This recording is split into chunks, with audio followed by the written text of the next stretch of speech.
ओम श्री सद्गुरुदेव भगवान की जय।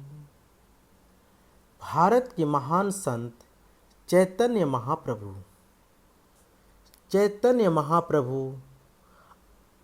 की जन्म 18 फरवरी 1486 ईस्वी से 1534 ईस्वी पूर्व में वैष्णव धर्म के भक्ति योग के परम प्रचारक एवं भक्ति काल के प्रमुख कवियों में से एक हैं। इन्होंने वैष्णव के गौड़ीय संप्रदाय की आधारशिला रखी, भजन गायिकाई की एक नई शैली को जन्म दिया तथा राजनैतिक अस्थिरता के दिनों में हिंदू मुस्लिम एकता की सद्भावना को बल दिया। जाति पात ऊंच नीच की भावना को दूर करने की शिक्षा दी तथा विलुप्त वृंदावन को फिर से बसाया और अपने जीवन का अंतिम भाग वहीं व्यतीत किया। उनके द्वारा प्रारंभ किए गए महामंत्र नाम संकीर्तन तथा अत्यंत व्यापक व सकारात्मक प्रभाव आज पश्चिमी जगत में है। यह भी कहा जाता है कि यदि गौरांग ना होते तो वृंदावन आज तक एक मिथक ही होता। वैष्णव लोग तो इन्हें श्री कृष्ण का राधा रानी के संयोग का अवतार मानते हैं। गौरांग के ऊपर बहुत से ग्रंथ लिखे गए हैं, जिनमें से प्रमुख है श्री कृष्णदास कविराज गोस्वामी विरचित चैतन्य चरितामृत।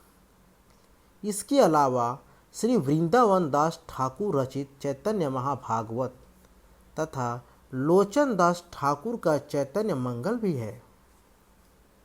चैतन्य चरितामृत के अनुसार चैतन्य महाप्रभु का जन्म 1486 ईस्वी में फाल्गुन शुक्ला पूर्णिमा को पश्चिम बंगाल के नवद्वीप नादिया गांव में हुआ है, जिसे अब मायापुर कहा जाता है। इनका जन्म संध्या काल में सिंह लग्न में चंद्र ग्रहण के समय हुआ था।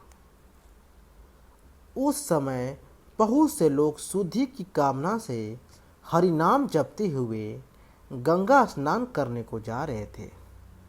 तब विद्वान ब्राह्मणों ने उनकी जन्म कुंडली के ग्रहों और उस समय उपस्थित शगुन का फलादेश करते हुए यह भविष्यवाणी की कि यह बालक जीवन पर्यंत हरिनाम का प्रचार करेगा।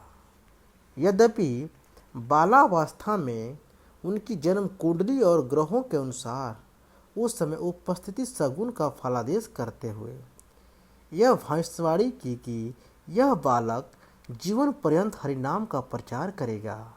यद्यपि बालावस्था में इनका नाम विश्वंभर था, परंतु सभी इन्हें निमाई कहकर पुकारते थे, क्योंकि कहते हैं कि ये नीम के पेड़ के नीचे मिले थे। गौरवपूर्ण का होने का कारण लोग इन्हें गौरांग, गौरहरि, गौर सुंदर आदि भी कहते थे। इनके पिता का नाम जगन्नाथ मिश्र व माँ का नाम सची देवी था। निमाई बचपन से ही विलक्षण प्रतिभा संपन्न थे, साथ ही अत्यंत सरल, सुंदर व भावुक भी थे। इनके द्वारा की गई लीलाओं को देखकर हर कोई हतप्रभ हो जाता था। बहुत कम आयु में ही निमाई न्याय व व्याकरण में पारंगत हो गए। इन्होंने कुछ समय तक नादिया में स्कूल स्थापित करके अध्यापन कार्य भी किया। निमाई बाल्यावस्था से ही भगवत चिंतन में लीन रहकर राम व कृष्ण की स्तुति गान करने लगे थे। 15-16 वर्ष की अवस्था में इनका विवाह लक्ष्मी प्रिया के साथ हुआ। सन 1505 में सर्पदंश से पत्नी की मृत्यु हो गई। वंश चलाने की व्यवस्था के कारण इनका दूसरा विवाह नवद्वीप के राज पंडित सनातन की पुत्री विष्णु प्रिया के साथ हुआ। जब ये किशोरावस्था में थे तभी इनके पिता का निधन हो गया। सन 1507 में जब ये जब अपने पिता का श्राद्ध करने गए तब वहाँ इनकी भेंट ईश्वरपुरी नामक संत से हुई। उन्होंने निमाई से कृष्ण कृष्ण रटने को कहा। तभी से इनका सारा जीवन बदल गया और ये हर समय भगवान श्री कृष्ण की भक्ति में लीन रहने लगे। भगवान श्री कृष्ण के प्रति इनकी अनन्य निष्ठा व विश्वास के कारण इनके असंख्य अनुयायी हो गए। सर्वप्रथम नित्यानंद प्रभु व अद्वैताचार्य महाराज इनके शिष्य बने। इन दोनों ने निमाई के भक्ति आंदोलन को तीव्र गति प्रदान की। इन्होंने अपने इन दोनों शिष्यों के सहयोग से ढोलक, मृदंग, छाछ, मंजीरे आदि वाद्य यंत्र बजाकर उच्च स्वर में नाच गाकर हरि नाम संकीर्तन करना प्रारंभ किया। हरे कृष्ण कृष्ण कृष्ण हरे हरे, हरे राम राम राम हरे हरे। यह 18 शब्दियाँ 32 अक्षरिया कीर्तन महामंत्र निमाई की ही देन है। इसे तारक ब्रह्म महामंत्र कहा गया है। वह कलयुग में जीवात्माओं के उद्धार हेतु प्रचारित किया गया था। जब ये कीर्तन करते थे तो लगता था मानो ईश्वर का आह्वान कर रहे हैं। सन 1510 में संत प्रवर श्रीपाद केशव भारती से सन्यास की दीक्षा लेने के बाद निमाई का नाम कृष्ण चैतन्य देव हो गया। मात्र 24 वर्ष की आयु में ही इन्होंने गृहस्थ आश्रम का त्याग कर सन्यास ग्रहण किया। बाद में ये चैतन्य महाप्रभु के नाम से प्रख्यात हुए। सन्यास लेने के बाद जब गौरांग पहली बार जगन्नाथ मंदिर पहुँचे तब भगवान के मूर्ति देखकर ये इतने भाव विभोर हो गए कि उन्मत्त होकर नृत्य करने लगे। वह मूर्छित हो गए।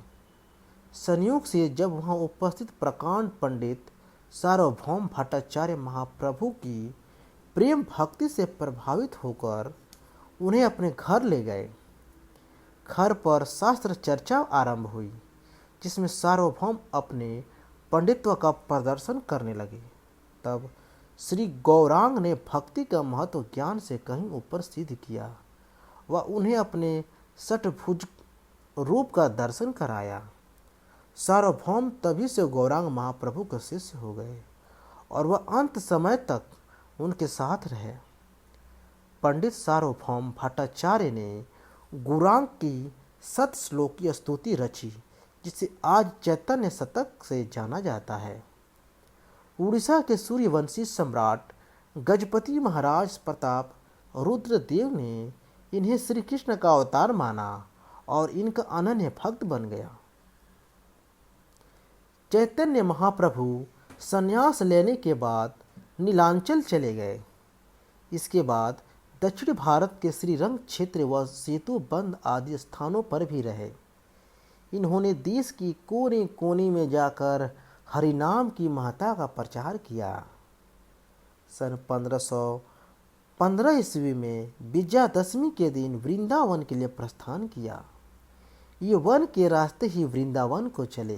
कहते हैं कि इनके हरि नाम उच्चारण से उन्मत्त होकर जंगल के जानवर भी इनके साथ नाचने लगते थे।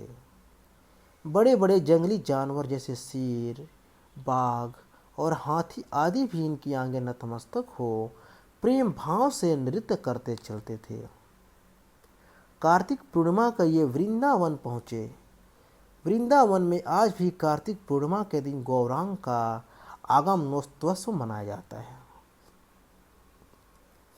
यहाँ इन्होंने इमली तला और अक्रूर घाट का निवास किया। वृंदावन में रहकर इन्होंने प्राचीन श्री धाम वृंदावन की महिमा प्रतिपादित कर लोगों को सुप्त भक्ति भावना को जागृत किया। यहाँ से फिर से प्रयाग चले गए। इन्होंने काशी, हरिद्वार, श्रृंगेरी, कामकोटिपीठ, द्वारिका, मथुरा आदि स्थानों पर रहकर भगवत धाम संकीर्तन का प्रचार प्रसार किया। चैतन्य महाप्रभु ने अपनी जीवन के अंतिम वर्ष जगन्नाथपुरी में रहकर बिताए। यहीं पर सन 1533 ईस्वी पूर्व में 1533 ईस्वी में 47 वर्ष की अल्पायु में रथ यात्रा के दिन उन्होंने श्री कृष्ण के परम धाम को प्रस्थान किया। चैतन्य महाप्रभु ने लोगों की असीम लोकप्रियता और स्नेह प्राप्त किया। कहते हैं कि उनकी अद्भुत भगवत भक्ति देखकर जगन्नाथपुरी के राजा तक उनके श्री चरणों में नत हो जाते थे। बंगाल के एक शासक के मंत्री रूप गोस्वामी तो मंत्री पद त्याग कर चैतन्य महाप्रभु के शरणागत हो गए थे। उन्होंने कुष्ठ रोगियों व दलित आदि को अपने गले लगाकर उनकी अनन्य सेवा की। वे सदैव हिंदू मुस्लिम एकता का संदेश देते रहे। साथ ही उन्होंने लोगों को पारस्परिक सद्भावना जागृत करने की प्रेरणा दी। वस्तुतः उन्होंने जातिगत भेदभाव से ऊपर उठकर समाज को मानवता के सूत्र में पिरोया और भक्ति का अमृत पिलाया। वे गौड़ीय संप्रदाय के प्रथम आचार्य माने जाते हैं। उनके द्वारा कई ग्रंथ भी रचे गए, किंतु आज एक शिष्टाटक के सिवाय अन्य कोई ग्रंथ उपलब्ध नहीं है। उन्होंने संस्कृत भाषा में भी तमाम रचनाएं की। उनका मार्ग प्रेम व भक्ति का था। वे नारद जी की भक्ति से अत्यंत प्रभावित थे, क्योंकि नारद जी सदैव नारायण नारायण जपते थे। उन्होंने विश्व मानव को एक सूत्र में पिरोते हुए यह समझाया कि ईश्वर एक है। उन्होंने लोगों को यह मुक्ति सूत्र भी दिया, कृष्ण केशव कृष्ण केशव कृष्ण केशव, पाह्याम राम राघव राम राघव, राम राघव रक्ष्याम।